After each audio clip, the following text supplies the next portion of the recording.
اور وہ اس پر اپنا کردار ادا کریں۔ رمضان کا اختتام ہو گیا ہے اور رمضان کے اختتام تقریباً رمضان کا اختتام ہو گیا۔ رمضان کے اختتام پر ہم نے دیکھا کہ اس شہر میں بہت سے لوگوں نے بہت سے فلاحی اور خیراتی کام کیے، بہت بڑے بڑے دسترخوان لگے، فلاحی تنظیموں نے بہت بڑے بڑے دسترخوان لگائے، اور اس کے بعد بہت بڑی تعداد میں راشن کی تقسیم ہوئی، بہت سارے لوگوں نے ان کو جو ہے مالی امداد بھی دی ان اداروں کو، اور ان اداروں نے اپنا کردار ادا کیا۔ میں یہ نہیں کہتی کہ کسی نے کیا کیا اور کسی نے کیا نہیں کیا، سب نے اپنی جگہ پر ہم یہ سمجھتے ہیں کہ بہتر ہی کام کیا ہوگا، لیکن میرا تھوڑا سا اختلاف ہمیشہ یہ بہت پھلکنے والے دسترخوانوں سے رہا ہے کیونکہ ان دسترخوانوں نے بہت ساری برائیوں کو بھی جنم دیا ہے۔ لیکن میں یہاں پر ایک بات کر رہی ہوں، ایک آرگنائزیشن کی بات کروں گی جسے میں یکم رمضان سے واچ کر رہی تھی اور ان کی ورکنگ کو دیکھ رہی تھی اور ان کا کام کو دیکھ رہی تھی، اور وہ اس آرگنائزیشن کا نام ہے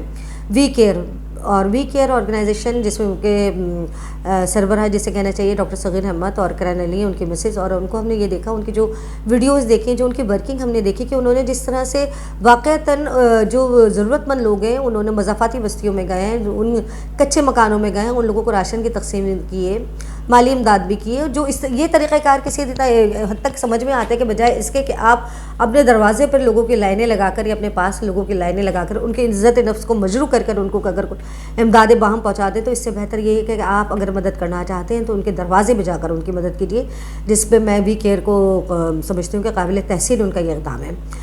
اسی طرح سے ہمارے باقی اداروں کو بھی سوچنا چاہیے اور اسی طرح کے کام کرنا چاہیے، لیکن اس کے علاوہ ہمارے باقی ادارے جتنے بھی ہیں، جے ڈی سی کسی حد تک ہم یہ کہہ سکتے ہیں کہ وہ روزگار پر بھی کام کر رہا ہے، کہ وہ لوگوں کو روزگار بھی فراہم کرنے کی کوشش کر رہا ہے۔ سب سے پہلے میں ان تمام فلاحی اداروں سے یہ چاہوں گی کہ وہ ایک ایسا مضبوط یا وہ تو یہ نیٹ ورکنگ اپنی کچھ اس طرح سے کر لیں کہ جتنے بھی انڈیویجولی کام کر رہے ہیں وہ سب ایک ہو کر اور کچھ اس طرح سے روزگار کے مواقع فراہم کریں گے۔ جو شخص آپ کے پاس مالی امداد کے لیے آتا ہے، بے روزگار ہے، اس کے پاس کوئی کام نہیں ہے، تو اس کو کام شروع کرایا جائے، بھکاری بنانے سے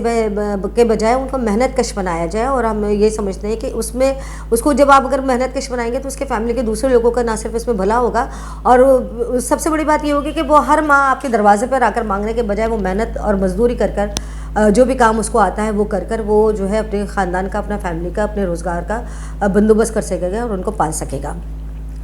اور یہ تمام فلاحی اداروں کو مل کر سوچنا چاہیے۔ انڈیویجولی ٹھیک ہے سب نیک کام کر رہے ہیں، اور لیکن آپ کہتے ہیں نا کہ آپ انڈیویجولی اگر چھوٹے چھوٹے سیکٹر میں کام کر رہے ہیں تو آپ سب اگر ایک ہو کر اس طرح سے اگر اس شہر کی، اس صوبے کی واقعتاً بھلائی چاہتے ہیں، شہر میں بڑے بڑے مخیر حضرات موجود ہیں جو بہت بڑی رقوم ان اداروں کو جو ہے زکوٰۃ اور خیرات کی مد میں دیتے ہیں، تو ان سب کو یہ چاہیے کہ بجائے اس کے کہ ان کو بھکاری بنانے کے یا ان کو اپنے دروازے پہ لائن لگا کے شناختی کارڈ لے کر کھڑا ہونے کے، آپ ان کو روزگار کے مواقع فراہم کریں اور ان کو روزگار دیں۔ اور روزگار سے نہ صرف یہ ہے کہ یہ ہمارے صوبے میں، ہمارے شہر میں جو ہے وہ ترقی ہوگی، اس کے بعد جو ہے وہ لوگ خود کفیل بھی ہو جائیں گے، پھر ان کے بچے بھی جو ہے وہ اس جانب آئیں گے، ورنہ جب آسانی سے ان کو ہر مہینے پیسے اور راشن ملتے رہیں گے تو پھر کسی کا بھی دل میں محنت اور مزدوری کرنے کو نہیں چاہے گا۔ اب یہ تمام چیزیں تو اپنی جگہ پر ہیں، رمضان بھی اختتام کو ہو رہا ہے، سیاسی صورتحال میں بھی ابھی دیکھیے کہ کیا ہوتا ہے کہ سندھ گورنمنٹ کی ابھی تک مکمل طور پر جو ہے وہ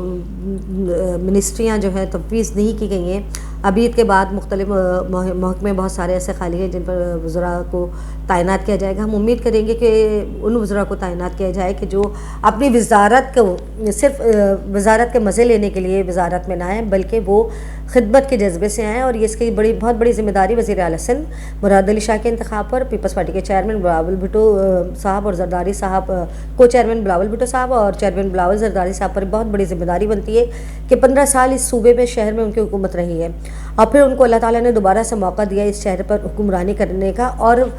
دلچسپ ترین بات یہ ہے کہ جو ان کی حکومت ہے تو اس میں ان کے پاس کوئی اپوزیشن نہیں ہے، جو وفاق میں صورتحال ہے وہی صوبائی میں صورتحال ہے، تو اس صورتحال میں ان کو بالکل بہت اوپن آپشن ہے کہ وہ شہر کے صوبے کی خدمت کر سکتے ہیں۔ بہت سارے ایسے ایشوز ہیں جن پر ہم اپنے اگلے ویلاگ میں بات کریں گے، جس پر حکومت سندھ کو توجہ دینے کی ضرورت ہے۔ حکومت سندھ نے اپنے آخری دور میں ٹرانسپورٹ کا تو ایک بہت اچھا سسٹم انہوں نے جو گرین بس اور ریڈ بس چلائی انہوں نے، تو ایک سسٹم بہت اچھا انیشیٹو لیا ہے اس کا، اور ہم سمجھتے ہیں کہ یہ اس کو مزید بڑھایا جائے گا تاکہ اس شہر سے جو یہ پولوشن کی صورت میں یہ چھوٹے جو رکشے اور یہ سارے سسٹم آ گیا ہے آپ کی گلی کوچوں میں، یہ چنچی رکشے اور یہ چلتے ہیں، تو اس سے نہ صرف آپ کے شہر کی خوبصورتی خراب ہوتی ہے بلکہ اس سے شہر کا ماحول بھی خراب ہوتا ہے۔ تو دنیا بہت آگے پہنچ چکی ہے، ہمیں بھی اب اسی جانب پر جانا چاہیے۔ ہم یہ سمجھتے ہیں کہ عید کے بعد اگر جو بھی سندھ حکومت میں نئے وزراء کا شمولیت ہوتی ہے تو وہ اس صوبے، اس شہر اور اس ملک کے بہتری کے لیے سوچیں گے. اور ہم سمجھتے ہیں کہ وزیر اعلیٰ مراد علی شاہ ایک تجربے کار وزیر اعلیٰ ہیں, نئے وزیر اعلیٰ نہیں ہیں جن کو کچھ باتیں بتانی پڑیں گی. وہ اس شہر کی, اس صوبے کی نبض سے واقف ہیں اور ان کو پتہ ہے کہ مسائل کہاں پر ہیں, اور ان کو یہ بھی پتہ ہے کہ مسائل کو کیسے حل کیا جا سکتا ہے. ہم امید کرتے ہیں کہ مراد علی شاہ صاحب اپنی صلاحیتوں کو بروئے کار لاتے ہوئے اپنی ٹیم کے ساتھ اس صوبے کی خدمت گزشتہ 15 سال کی بہتر بنسبت بہتر کر سکیں گے. اجازت دیجیے مجھے. اللہ حافظ.